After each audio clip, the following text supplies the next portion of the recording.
This is the TNA Wrestling October 9, 2025 full show results video. Welcome back to Wrestling News Hub. Segment 1.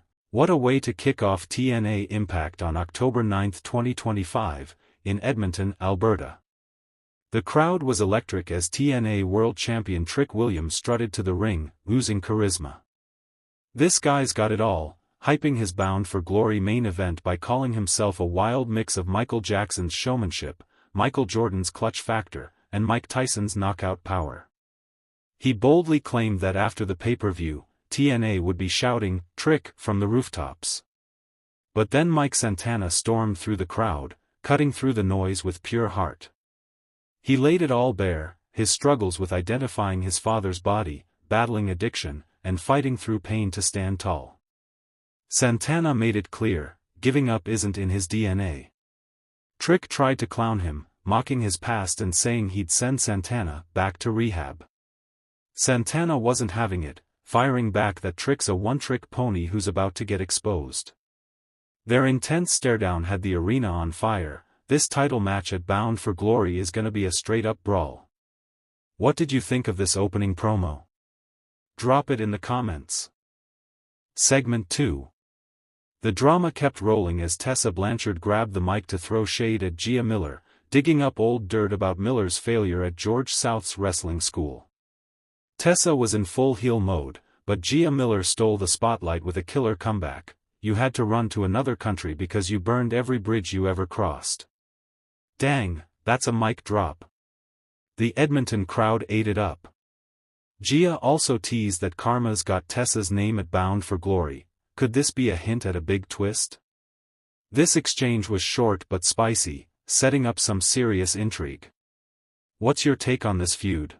Let me know below. Segment 3. Time for some in-ring action. Matt Cardona took on Ryan Nemeth in a gritty match that had the Edmonton crowd chanting, "Chelsea's husband," from the jump. The vibe felt like a high-stakes warm-up for Bound for Glory. Things got wild when Nic Nemeth jumped in, choking Cardona with the ropes until the ref tossed him out. Nic's over-the-top meltdown was pure comedy gold, getting huge laughs from the fans. Ryan tried to capitalize on the chaos but got caught slipping. Cardona hit his radio silence finisher and snagged the pin, keeping his momentum rolling. This match was a fun mix of action and antics. What did you think? Hit the comments. Segment 4.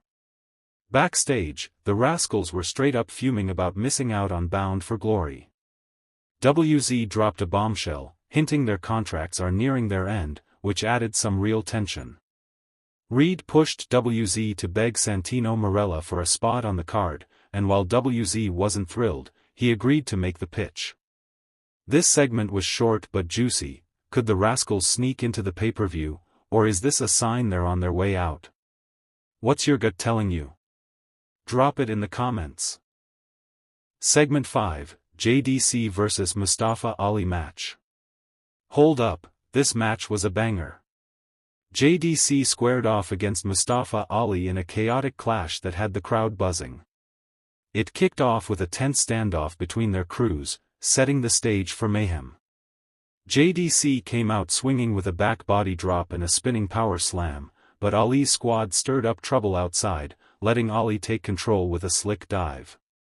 Inside, it was a war. Ali's neckbreaker met JDC's bone-crushing clothesline and a superplex that had fans gasping. Ali whiffed a 450 splash, eating turnbuckle, and JDC pounced with uppercuts, a Russian leg sweep, and a falcon arrow for a near fall.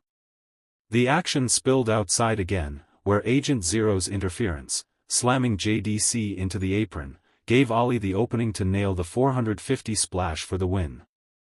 Post-match, Ali's Order 4 tried to celebrate, but the system ambushed them with chairs, standing tall to close the segment. This one had it all: action, drama, and a hot crowd. What's your rating for this match? Let's hear it. Segment 6, Knockouts title contract signing. TNA Director of Authority Santino Marella brought the hype, setting up the Knockouts World Championship contract signing for Bound for Glory. Challenger Indi Hartwell hit the stage first, followed by champ Kelani Jordan.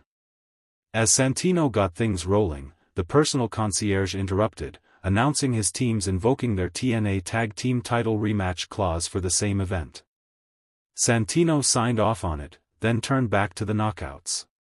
Hartwell grabbed the mic, showing respect for Jordan but making it clear she's clawed her way to this shot. Jordan responded with class, vowing to elevate the knockouts division while keeping her title.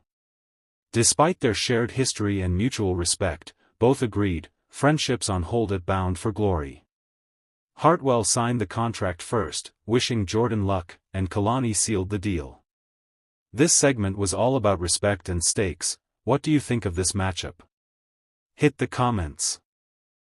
Segment 7, Slater's X Division Hype Promo. TNA X Division champion Slater lit up the stage with a fired-up promo ahead of his Bound for Glory title defense. With the crowd chanting, TNA. TNA, he reflected on the wildest year of his life, sharing how wrestling became his escape from humble beginnings. He framed Bound for Glory as more than a match, it's a chance to honor X Division legends like Shelley, Chris Sabin, and AJ Styles. Joined by Leon, Slater declared they're defending TNA's turf against outsiders like Jon Evans. He closed with passion, saying the X Division title is his pride, purpose, and legacy. This promo had the crowd ready to run through a wall. How hyped are you for Slater's title defense? Let me know. Segment 8, Joe Hendry vs Eric Young No DQ main event. The main event was an absolute war. Joe Hendry and Eric Young tore into each other in a brutal no disqualification match that had Edmonton on its feet. The chaos spilled to the floor early, with Young unleashing a trash can and a steel chain to choke and batter Hendry. Young went for a piledriver on the steel steps, but Hendry countered with a backdrop. Back in the ring, Young played mind games, faking a plea before tossing Hendry outside again. The fight raged into the crowd, with Hendry slamming Young on the stage and ramming his head into a garbage bin, drawing a little blood. Back in the ring, Young set up a chair, but Hendry flipped the script, unloading cookie sheet shots and a fall-away slam. Hendry nearly won with an Olympic slam onto a chair, but Young countered the standing ovation with a low blow, then sealed it with a devastating piledriver on a chair. Young stood tall, looking like he'd just banished Hendry from TNA for good. What a wild way to close the show. How would you rate this main event? Drop it in the comments.